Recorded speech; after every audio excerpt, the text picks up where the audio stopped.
क्या आपने कभी सोचा है जब शादी होती है तो क्यों कहा जाता है कि अब तुम 7 जन्मों तक मेरे साथी हो?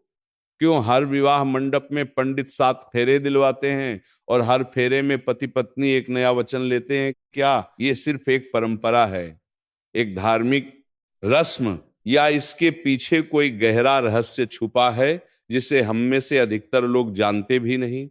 गरुड़ पुराण सनातन धर्म का वह अद्भुत ग्रंथ जिसे मृत्यु, आत्मा और कर्म के रहस्यों का सबसे बड़ा मार्गदर्शक माना जाता है, इस प्रश्न का उत्तर बहुत गहराई से देता है।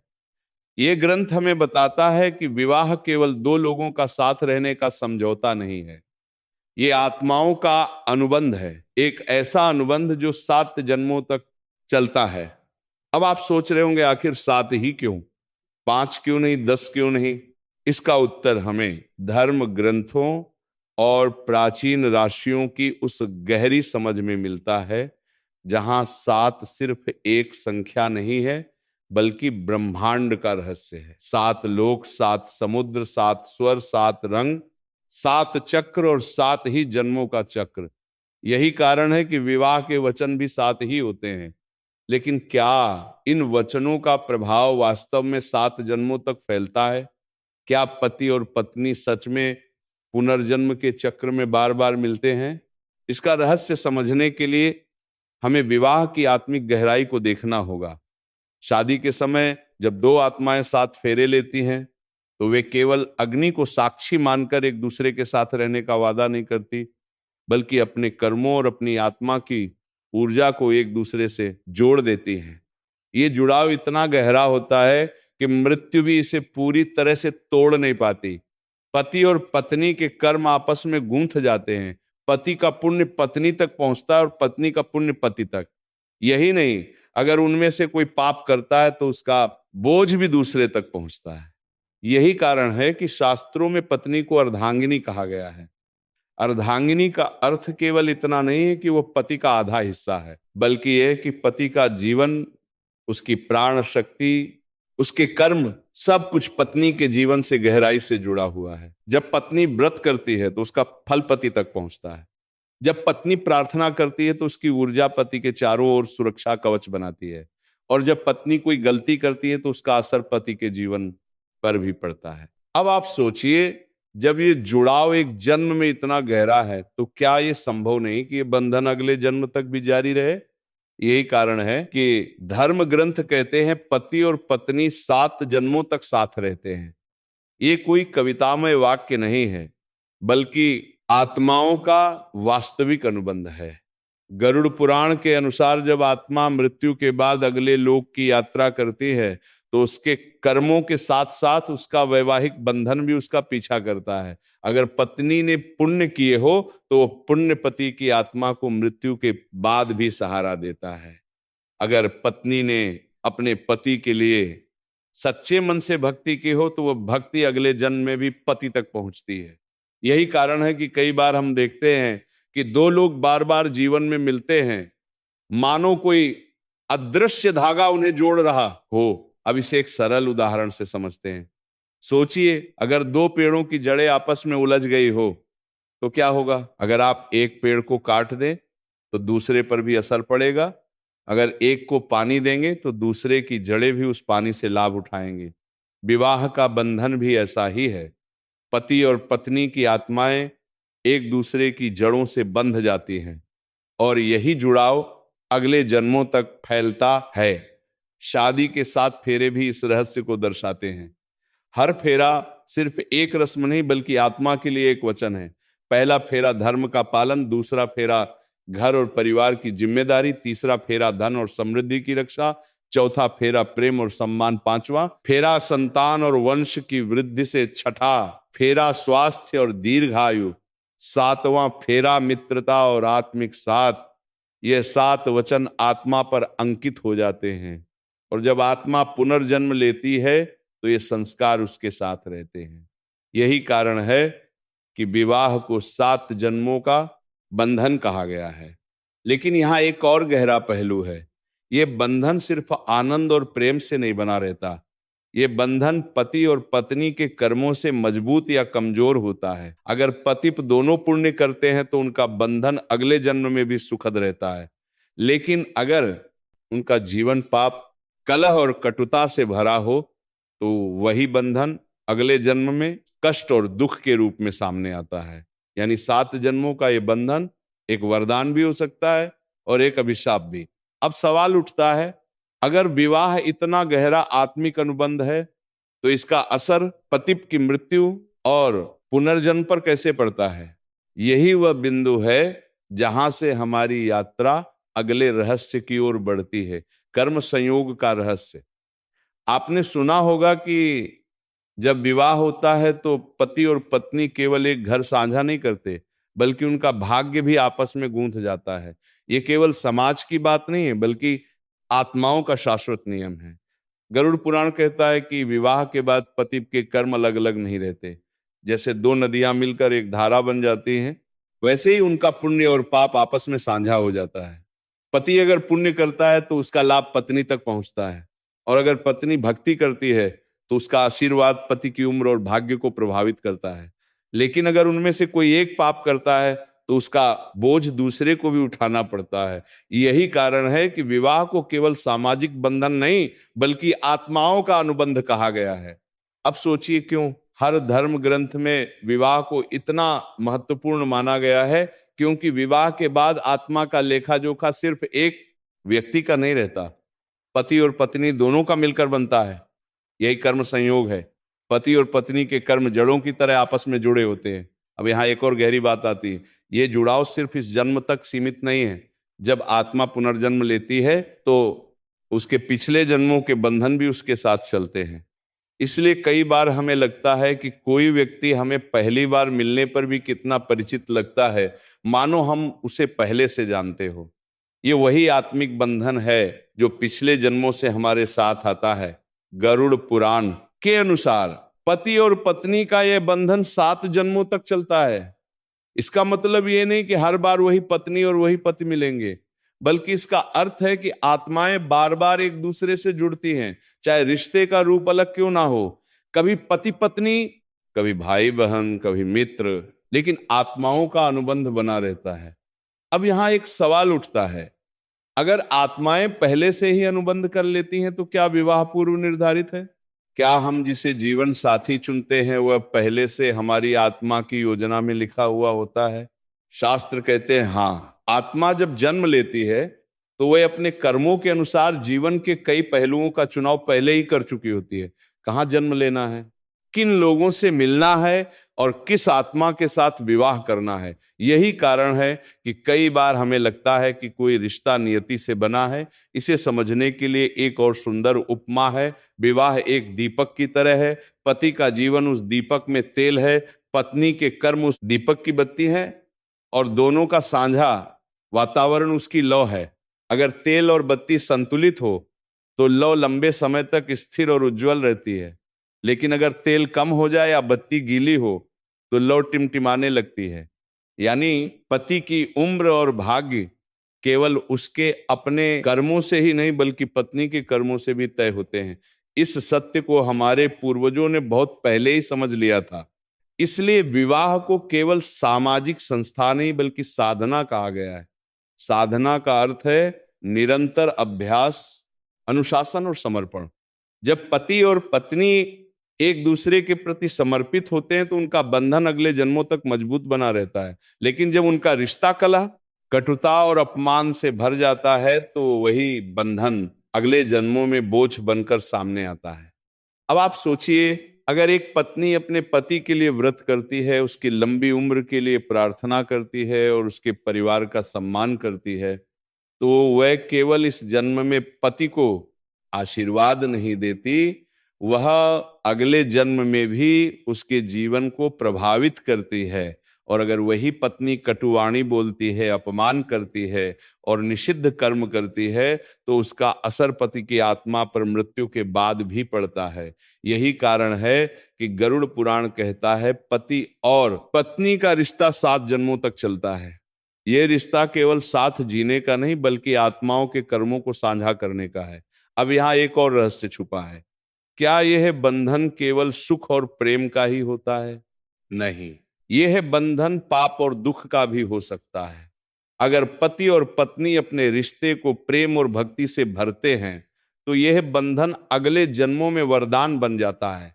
लेकिन अगर उनका रिश्ता कलह और कटुता से भरा हो तो यह बंधन अगले जन्मों में अभिशाप की तरह सामने आता है। इसीलिए विवाह केवल इस जन्म का अनुबंध नहीं, यह आत्माओं का ऐसा बंधन है जिसे मृत्यु भी पूरी तरह नहीं तोड़ सकती। और जब ये बंधन 7 जन्मों तक चलता है तो ये आत्मा की यात्रा का सबसे बड़ा रहस्य बन जाता है। लेकिन अब सवाल उठता है, आखिर इस संख्या का क्या रहस्य है? यह सवाल सदियों से लोगों के मन को उलझाता आया है। क्यों हर बड़ी आध्यात्मिक परंपरा में 7 का इतना महत्व है? क्यों विवाह को 7 जन्मों का बंधन कहा गया, ना कि 5 या 10 का? प्राचीन ऋषियों ने इस रहस्य को समझाने के लिए ब्रह्मांड की गहराई में झांका था। उन्होंने देखा कि 7 केवल एक संख्या नहीं है बल्कि जीवन और ब्रह्मांड की लय है। 7 लोक, 7 समुद्र, 7 रंग, 7 स्वर, 7 पर्वत, 7 अर्श और 7 ही चक्र। ये कोई संयोग नहीं है बल्कि ब्रह्मांड के संतुलन का नियम है। जब आत्मा विवाह करती है तो ये केवल सामाजिक अनुबंध नहीं होता, ये आत्मा की यात्रा का हिस्सा होता है। और 7 फेरे उसी यात्रा के 7 पड़ाव हैं। हर फेरा आत्मा पर एक अमिट छाप छोड़ता है। पहला फेरा धर्म का वचन है। इसमें पति और पत्नी मिलकर ये प्रतिज्ञा करते हैं कि वे जीवन भर धर्म का पालन करेंगे। धर्म केवल पूजा पाठ नहीं बल्कि जीवन जीने का संतुलन है। जब पति और पत्नी धर्म पर चलते हैं तो उनका बंधन आत्मा की गहराई तक पहुंचता है। दूसरा फेरा परिवार और अन्न का वचन है। पति पत्नी मिलकर जीवन की जिम्मेदारी उठाते हैं, अन्न कमाएंगे, बांटेंगे और अपने परिवार को पोषित करेंगे। यह वचन आत्मा में सेवा और सहयोग का संस्कार छोड़ देता है। तीसरा फेरा धन और समृद्धि की रक्षा का है। यहां आत्माएं प्रतिज्ञा करती हैं कि वे मिलकर जीवन में सुख और समृद्धि बनाएंगे।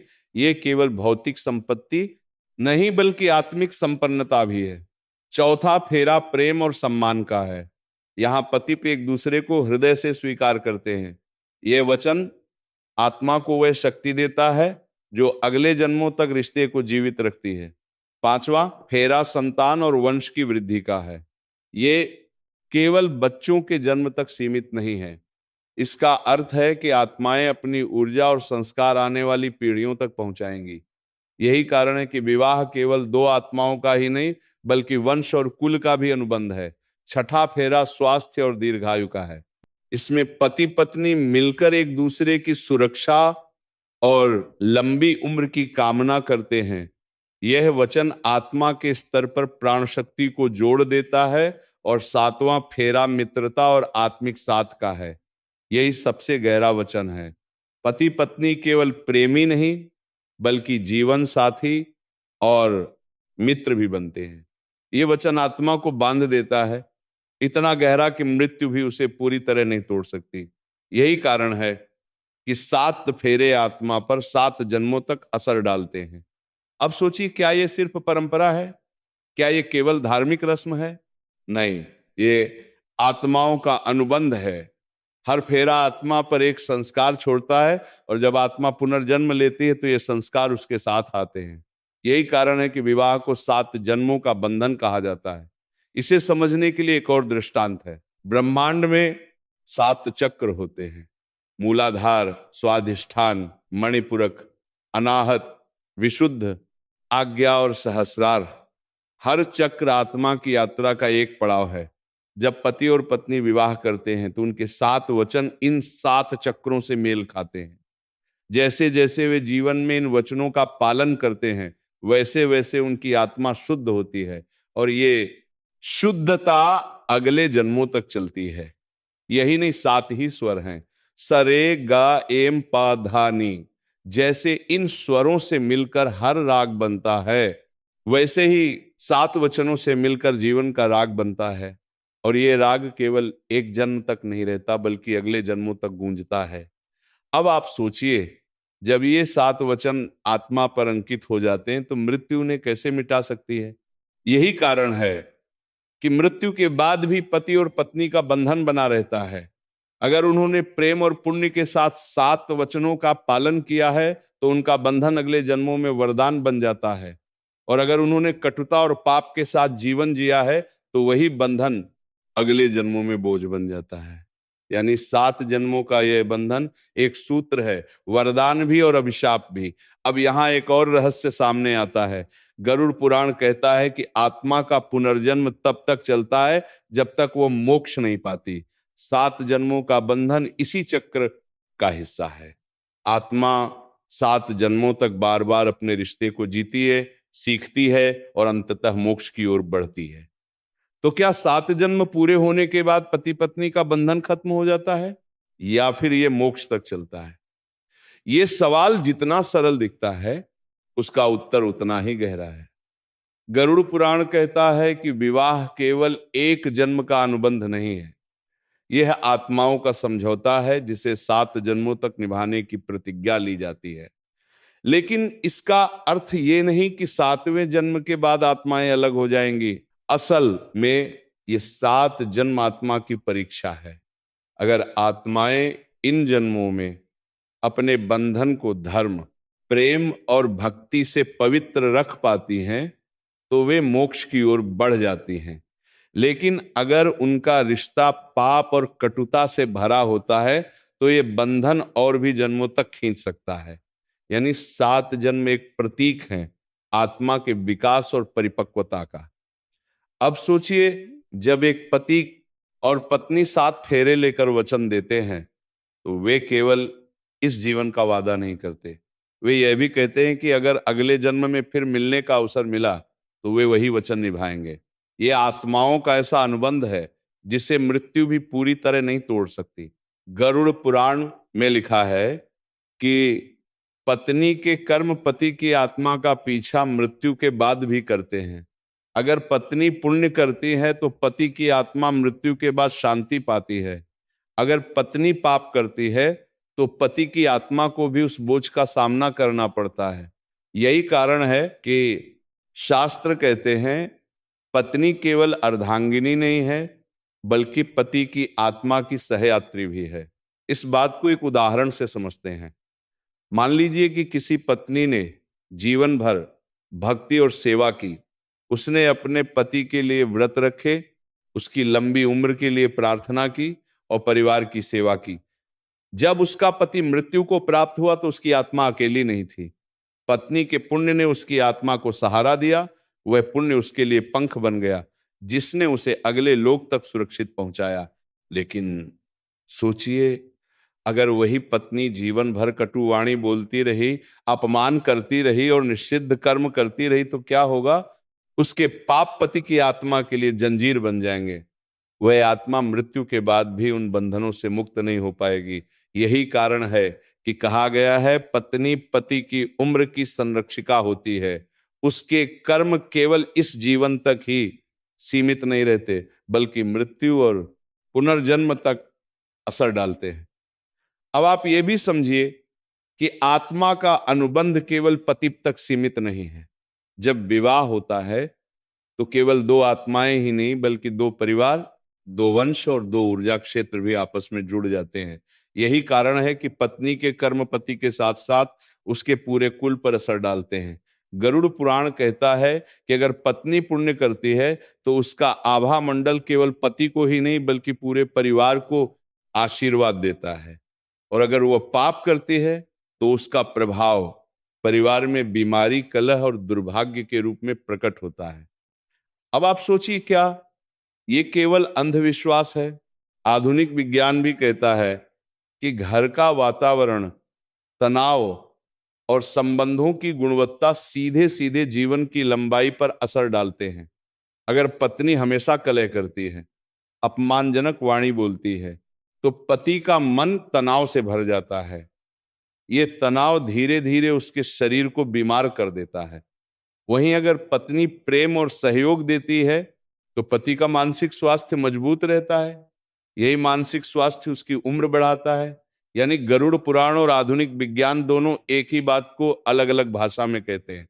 अब प्रश्न यह है कि ये बंधन आत्मा को कहां तक ले जाता है? 7 जन्मों का ये अनुबंध केवल प्रेम और जिम्मेदारी का ही नहीं बल्कि आत्मा के विकास का भी हिस्सा है। जब पति मिलकर धर्म का पालन करते हैं, पुण्य करते हैं और प्रेम का वातावरण बनाते हैं तो उनकी आत्मा मोक्ष के करीब पहुंचती है। लेकिन अगर वे अपने जीवन को कटुता और पाप से भर देते हैं तो उनकी आत्मा बार बार जन्म लेती है। यही कारण है कि विवाह को साधना कहा गया है। साधना का अर्थ है अनुशासन, समर्पण और निरंतर अभ्यास। विवाह भी वही है, आत्माओं की साधना। अब सोचिए, अगर विवाह साधना है तो इसका असली लक्ष्य केवल साथ जीना और परिवार चलाना नहीं है। इसका असली लक्ष्य आत्मा को मोक्ष की ओर ले जाना है। तो क्या इसका अर्थ यह है कि पति और पत्नी अगले जन्मों में भी मिलते हैं? क्या वे बार बार जीवन में एक दूसरे का साथ निभाते हैं? यह सवाल हमें सीधे आत्मा और पुनर्जन्म के रहस्य की ओर ले जाता है। गरुड़ पुराण कहता है कि आत्मा कभी अकेली नहीं चलती। जब वह जन्म लेती है तो अपने साथ पिछले कर्मों का लेखा जोखा लेकर आती है और उन्हीं कर्मों के आधार पर यह तय होता है कि उसका अगला जीवन कैसा होगा, किन लोगों से उसका रिश्ता बनेगा और कौन उसका साथी होगा। यही कारण है कि पति का बंधन केवल एक जन्म तक सीमित नहीं रहता। कभी ये बंधन अगले जन्म में फिर पति के रूप में आता है, कभी भाई बहन के रूप में, कभी माँ बेटे के रूप में और कभी मित्र के रूप में। आत्माओं का ये अनुबंध इतना गहरा होता है कि वह बार बार नए रूप में सामने आता है, लेकिन उसके पीछे जो धागा है वह वही रहता है, कर्म संयोग का धागा। अब सोचिए क्यों कभी कभी हमें लगता है कि कोई व्यक्ति हमें पहली बार मिलने पर भी बहुत परिचित है। क्यों? किसी रिश्ते में तुरंत अपनापन महसूस होता है जबकि किसी और से जुड़ने में सालों लग जाते हैं। इसका उत्तर यही है कि आत्माएं पहले भी साथ रह चुकी हैं। वे किसी ना किसी जन्म में एक दूसरे के साथ जुड़ी रही हैं। विवाह में यह जुड़ाव और भी गहरा हो जाता है। जब पति और पत्नी सात वचन लेते हैं तो वे आत्मा पर 7 संस्कार अंकित कर देते हैं।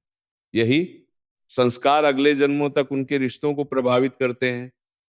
अगर उन्होंने प्रेम और भक्ति से इन वचनों का पालन किया है तो अगले जन्म में भी उनका बंधन सुखद होता है। लेकिन अगर उनका जीवन कटुता और पाप से भरा रहा हो तो वही बंधन अगले जन्म में कष्ट के रूप में सामने आता है। इसे एक उदाहरण से समझते हैं। एक पत्नी जिसने पूरे जीवन अपने पति के लिए भक्ति और सेवा की, उसकी आत्मा ने पति की आत्मा के साथ ऐसा अनुबंध किया कि अगले जन्म में वे फिर मिले। लेकिन इस बार शायद वो पत्नी मां बनी और पति उसका बेटा। आत्माएं वही थी, बस रिश्ता बदल गया था। दूसरी ओर अगर पति पत्नी का रिश्ता झगड़े और अपमान से भरा रहा तो उनके बीच जो कटुता थी वो अगले जन्म में भी बनी रही। इस बार शायद वे भाई बहन बने और उनका रिश्ता फिर तनाव से भरा रहा। यही आत्माओं का अनुबंध है। रूप बदल सकता है लेकिन धागा वही रहता है। अब आप सोचिए, क्या यह केवल परंपरा है? आधुनिक मनोविज्ञान भी कहता है कि कुछ रिश्ते ऐसे होते हैं जो हमारी जिंदगी पर गहरा असर डालते हैं।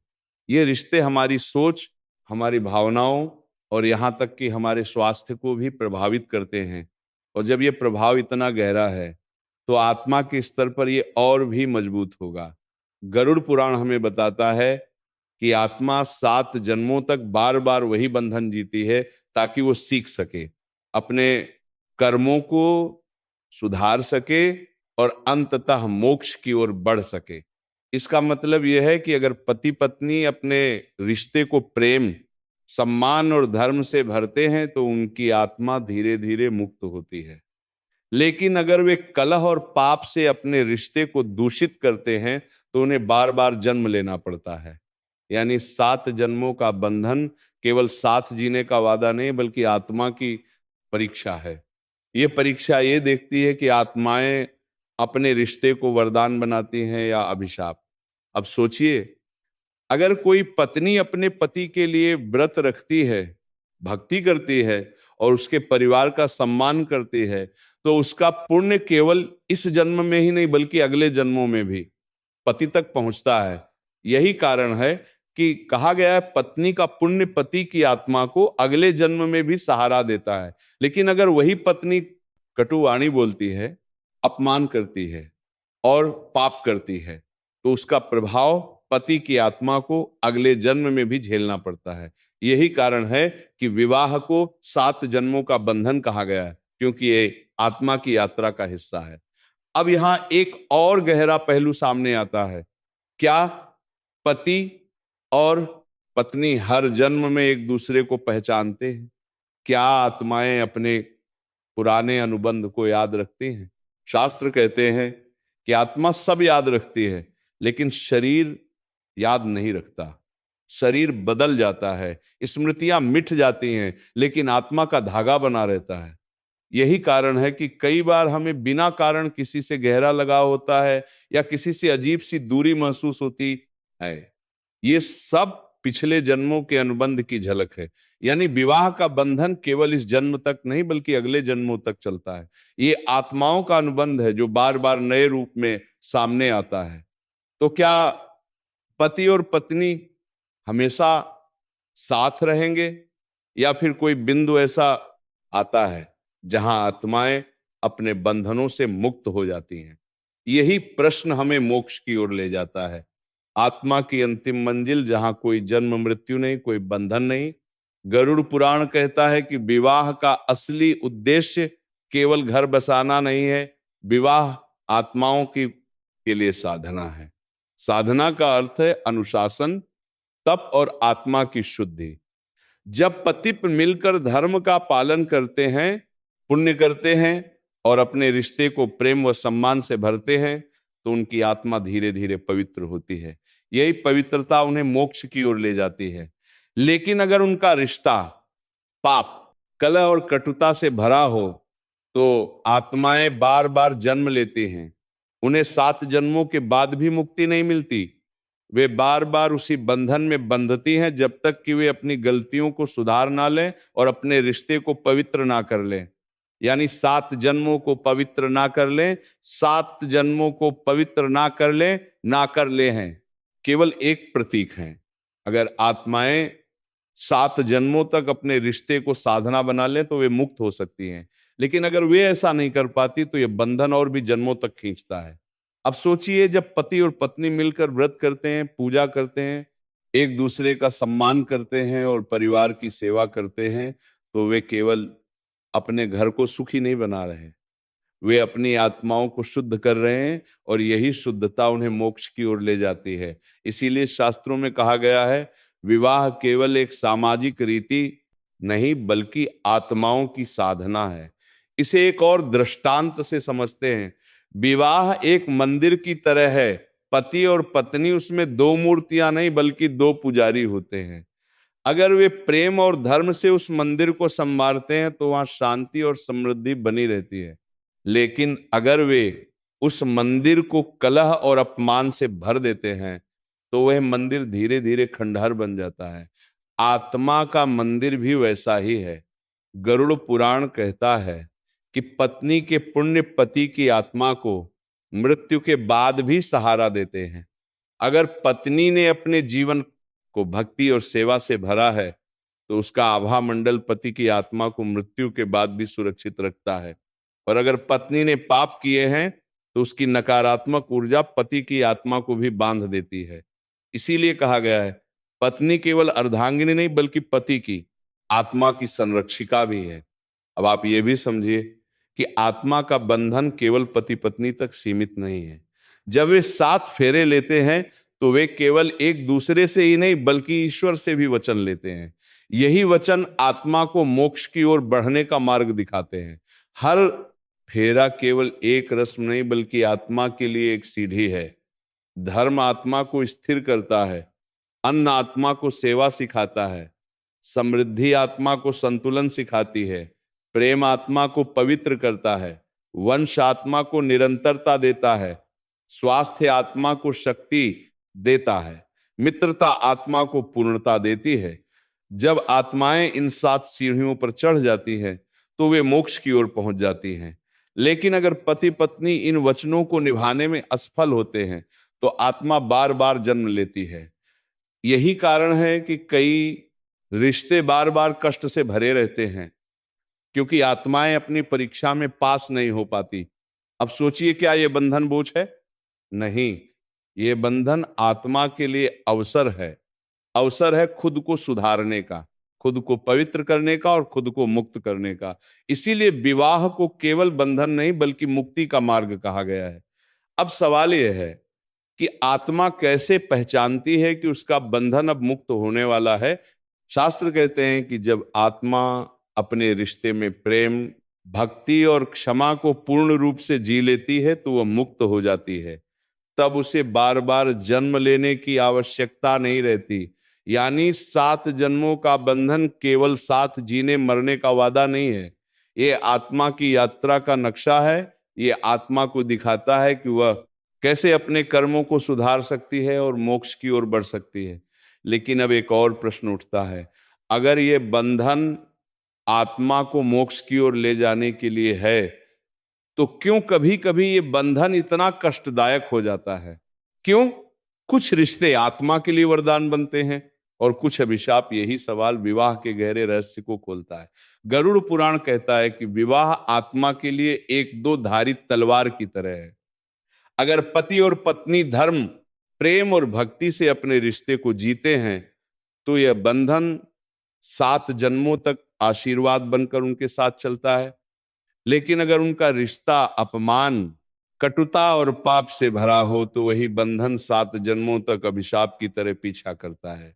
यानी विवाह केवल सुख का साधन नहीं बल्कि आत्मा की परीक्षा है, और ये परीक्षा केवल पति और पत्नी तक सीमित नहीं रहती, इसका असर उनके परिवार और वंश पर भी पड़ता है।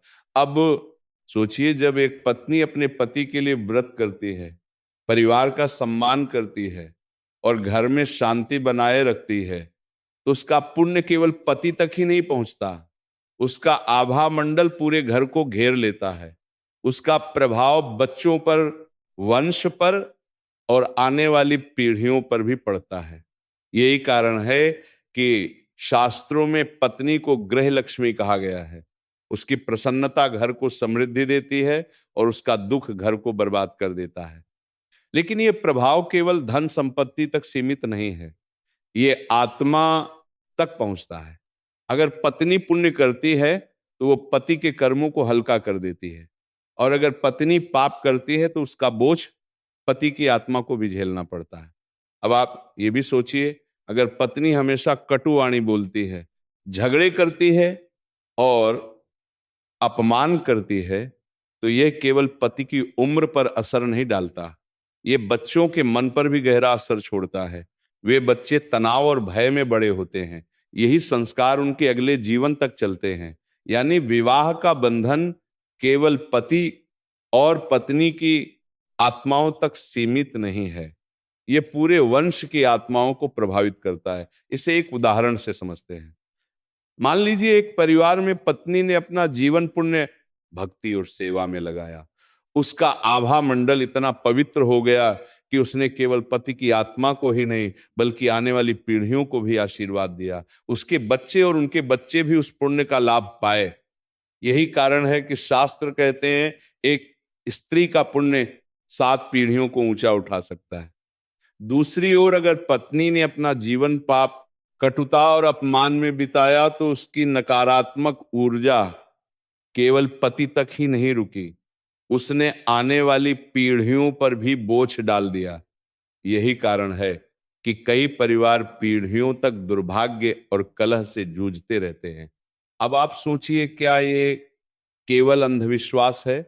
आधुनिक विज्ञान भी कहता है कि परिवार का वातावरण बच्चों के मानसिक और शारीरिक स्वास्थ्य पर गहरा असर डालता है। अगर घर में शांति और प्रेम हो तो बच्चे आत्मविश्वासी और स्वस्थ बनते हैं। लेकिन अगर घर में कलह और अपमान हो तो बच्चे तनावग्रस्त और कमजोर बनते हैं।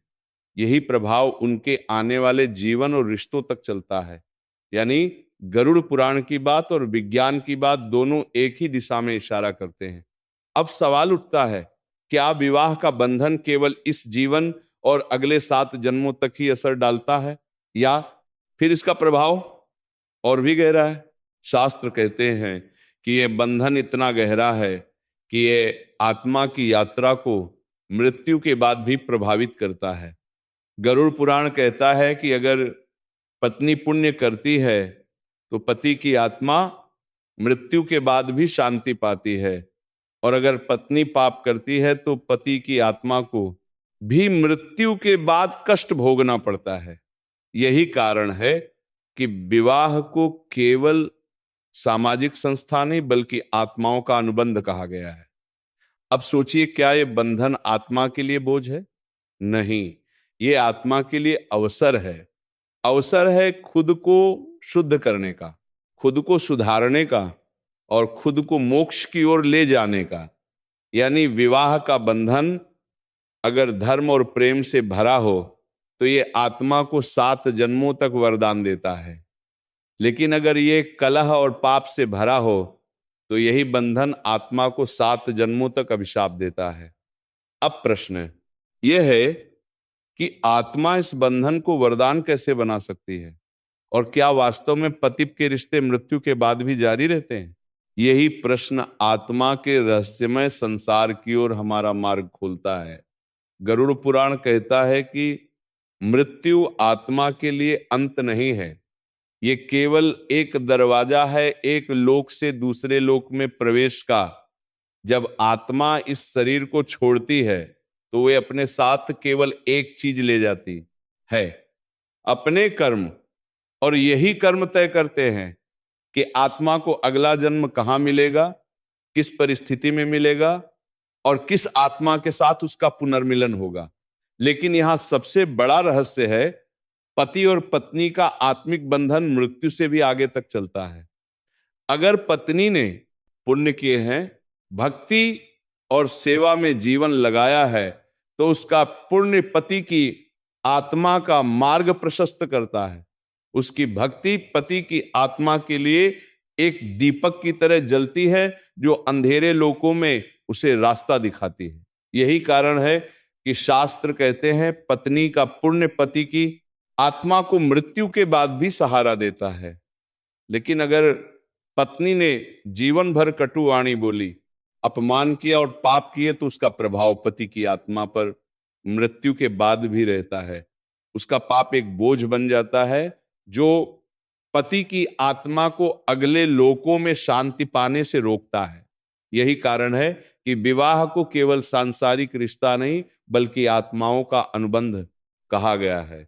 अब सोचिए कितना गहरा है यह बंधन। यह केवल जीवन तक सीमित नहीं है, मृत्यु के बाद भी आत्माएं एक दूसरे से जुड़ी रहती हैं। यही कारण है कि कई बार मृतकों की आत्माएं अपने परिवार या जीवन साथी के आसपास मंडराती हैं। वे पूरी तरह मुक्त नहीं हो पाती क्योंकि उनका बंधन अधूरा रह गया होता है। इसे एक उदाहरण से समझते हैं।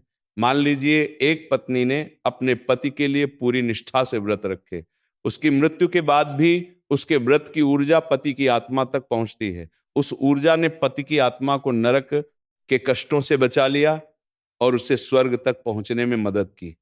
दूसरी ओर अगर किसी पत्नी ने अपने जीवन में पति का अपमान किया और उसके लिए दुख का कारण बनी, तो उसकी मृत्यु के बाद भी उसका पाप पति की आत्मा का पीछा करता रहा। पति की आत्मा को वह बोझ ढोना पड़ा और अगले जन्म में भी उनके बीच का रिश्ता कठिन बन गया।